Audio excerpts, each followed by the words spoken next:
Okay guys, so today is the second day of me trying to repair this thing. I bought a cheap 4.7 volt 4.7 for 50 volts capacitors, and now I'm going to replace the last day's mistake with a proper capacitor.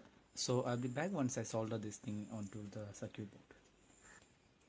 So guys, I have now rewired the capacitor in the proper way. You can see the negative is actually in the negative side, so I'm going to just plug this in, and I'm using this bulb tester just in case. So I'm going to plug this in, and that's it.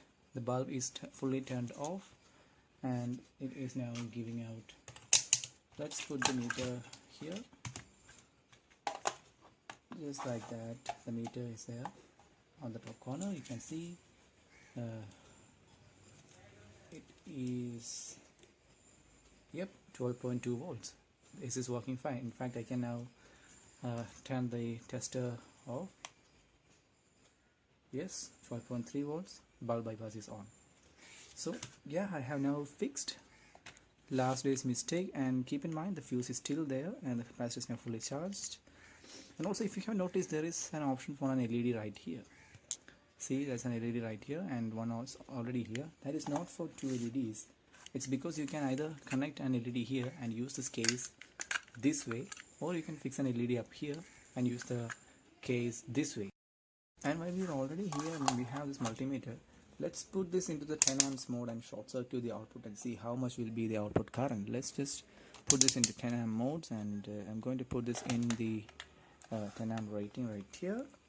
This is the 10 amp input, and I'm going to plug this in the output, and now I'm going to short circuit the output. Let's measure if it's actually 2 amps. I hope you can see the display, the meter display.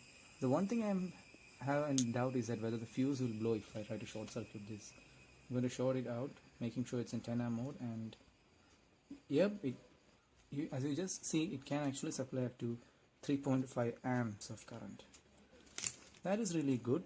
Even though it's only advertised as a 2 amps power supply, this can actually give out 3.5 amps and it still keeps the fuse in place.